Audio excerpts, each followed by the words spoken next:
नमस्कार, TV9 मराठीच्या 8 PM special report मध्ये आपलं स्वागत. मी प्रज्ञा. बुलेटिनच्या सुरुवातीलाच बातमी मराठा आरक्षणाची.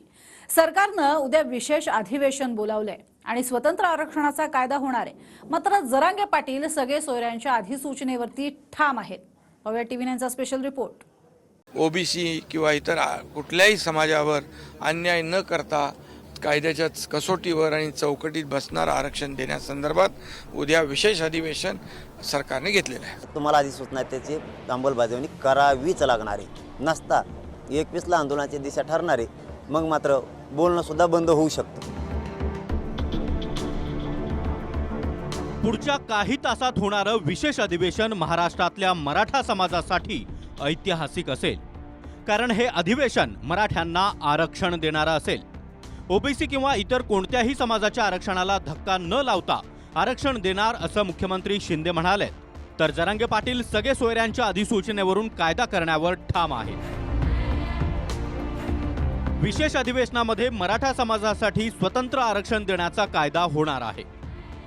म्हणजेच एससीबीसी प्रमाणे आरक्षण 50% वरचं असेल.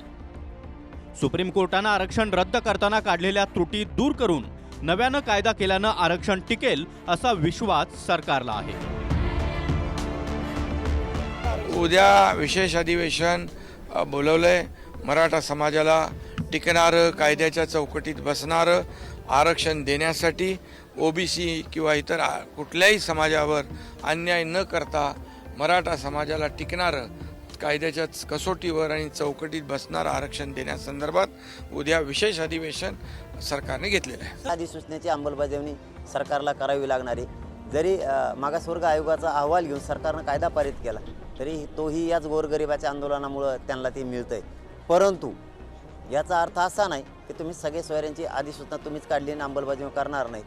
तर असं होणार नाही. तुम्हाला अधिसूचना त्याची अंमलबजावणी करावीच लागणार आहे. नसता 21ला आंदोलनाची दिशा ठरणार आहे. मग मात्र बोलणं सुद्धा बंद होऊ शकतं. सरकारची भूमिका ही स्वतंत्र आरक्षणाची आहे. मात्र मुख्यमंत्री शिंदेंनी सगळे सोयऱ्यांची जी अधिसूचना जरांगेंना दिली होती त्यावरून जरांगे मागे हटण्यास आता तयार नाहीत. सगळे सोयऱ्यांचा कायदा न झाल्यास 21 तारखेपासून आंदोलनाची घोषणाच जरांगे पाटलांनी केली आहे. मनोज जरांगे यांच्यासह मराठ्यांचा विराट आरक्षण मोर्चा 26 जानेवारीला नवी मुंबईतल्या वाशीमध्ये धडकला होता. 26 जानेवारीच्या मध्यरात्रीत सरकारनं जरांगेंच्या मागणीप्रमाणे सगळे सोयऱ्यांची अधिसूचना काढली. 27 जानेवारीला सकाळी मुख्यमंत्री शिंदेंनी सगळे सोयऱ्यांची अधिसूचना जरांगेंच्या हाती देऊन गुलाल उधळण्यात आला. ज्यांची नोंद नाही त्या व्यक्तीनं गणगोतातील सगळे सोयरे असल्याचं प्रतिज्ञापत्र देऊन आरक्षण घ्यावं अशी अधिसूचनेमध्ये सगळे सोयऱ्यांची व्याख्या आहे. पण या अधिसूचनेला भुजबळांपासून ओबीसी संघटनांनी विरोध केलाय.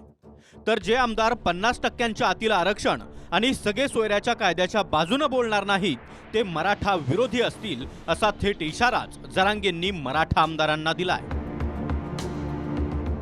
मराठ्यांच्या नोंदी सापडल्यात त्यांना कुणबी प्रमाणपत्र देणे, ज्यांच्या सापडल्या त्यांच्यासाठी सगळ्या सोयऱ्यांची अधिसूचना तिची अंमलबजावणी करणे. यासाठी सगळ्या मंत्र्यांना आणि आमदारांना मराठ्यांच्या एक जीवानं उद्या एक मतानं लढायचं. तुम्ही जर याच्या विरोधात बोलले 50% वर द्या आणि खालचं द्या तर तुम्ही 100% मराठा विरोधी आहेत. मराठ्यांनी चूक केली तुम्हाला मोठं करून ही उद्यापासून अर्थ निघणार आहे. आणि मराठ्यांची हीच भावना आहे तुमच्या आता. तुम्ही ओबीसी आरक्षण 50% आतून बोलावं, वरचं एकाही आमदार महोदयाने मंत्री महोदयाने बोलू नये ही मराठ्यांची भावना. कोणत्याही समाजाला आरक्षण द्यायचं असेल तर तो समाज मागास घोषित होणं आवश्यक असतं. त्यानुसार शिंदे सरकारला मागासवर्ग आयोगाद्वारे अहवाल मिळालाय. मागासवर्ग आयोगाच्या अहवालामध्ये सूत्रांच्या माहितीनुसार महाराष्ट्रामध्ये कुणबी वगळून एकूण 32% मराठा असल्याची नोंद आहे. त्यामुळे 10 ते 13% दरम्यान स्वतंत्र आरक्षणाच्या कायद्याची शक्यता आहे. सर्वेमधील हरकतींच्या अहवालामध्ये मराठा समाज शैक्षणिक त्याचबरोबर सामाजिक मागास असल्याचं 40% लोकांचं मत आहे. तर 41% लोकांचा विरोध आहे. मराठा समाज मागास सिद्ध होत असल्याचं सांगत आरक्षणाची शिफारस आयोगानं केली आहे. आणि काही होणार नाही. हा विषय राज्याचा नाहीच आहे. हा केंद्रातला विषय आहे, सुप्रीम कोर्टातला विषय आहे. मी तुम्हाला मागच्या वेळेला सांगितलं होतं की ह्याच्यामध्ये टेक्निकल प्रॉब्लेम आहेत, ते सुटल्याशिवाय हे विषय पुढे जाणार नाहीत. हे सगळं झुलवलं जाते बरं का, यातनं हाताला काही लागणार नाही. मी त्या दिवशी त्यांच्या समोरच जाऊन सांगितलं होतं ना की होणार नाही म्हणून. बरोबर की नाही? पुन्हा आमच्या पोरांच्या नशिबी तेच येईल असं ते आरक्षण आहे. ज्या पोरांच्या हातात लेखणी यायला पाहिजे होती त्या पोरांच्या हातात आंदोलन आलं आणि त्यांचं वय आंदोलन करता करता निघून गेलं. पुन्हा ह्या 2-3 जणांच्या हट्टापायी हे 100-150 जणांना जे लागतं वेगळं आरक्षण, त्यांच्या हट्टापायी आणखीन मराठ्यांच्या पोरांचं वाटोळं करणार आहे तेच. परंतु आता नाविलाज आहे, गोरगरीब मराठ्यांनी त्यांनाही द्यायचं ठरवलं, पण आम्हाला आमचा विषय वेगळा. शिंदे सरकारनं स्वतंत्र आरक्षणाचा कायदा केला तर महाराष्ट्रातलं मूळ आरक्षण 52% वर जाईल.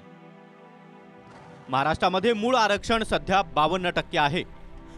5 जुलै 2019ला केंद्र सरकारनं आर्थिक मागास घटकांसाठी अर्थात EWS साठी 10% आरक्षण घोषित केलं. त्यानंतर राज्यांनी देखील ते लागू केलं.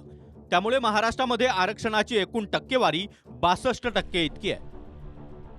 आता मराठा समाजासाठी आधीप्रमाणेच 13% आरक्षणाचा कायदा झाल्यास महाराष्ट्रातलं आरक्षण 75% जाईल. अशा वेळी सरकारला आरक्षणाची मर्यादा ओलांडण्यासाठी अपवादात्मक परिस्थिती देखील दाखवावी लागेल. कायदा आला तर स्पष्टपणे जयश्री पाटील नावाची याचिका जी मागे दाखल झाली होती, ज्याच्यात मराठा भावांचं आरक्षण रद्द झालं, गायकवाड साहेबांचा जो रिपोर्ट होता मागासलेपणाचा तो अमान्य करण्यात आला.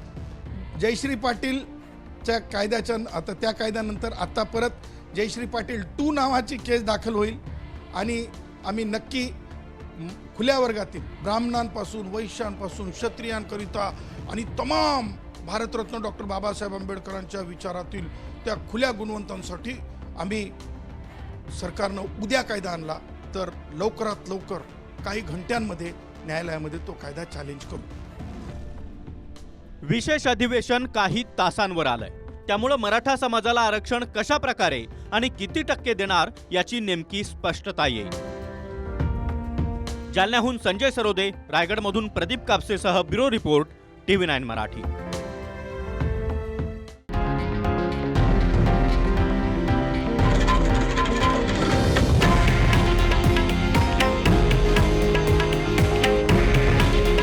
हे आहे देशातील नंबर 1 न्यूज नेटवर्क आणि आपण पाहत आहात TV9 मराठी. काळजी तुमची, हित महाराष्ट्राचं.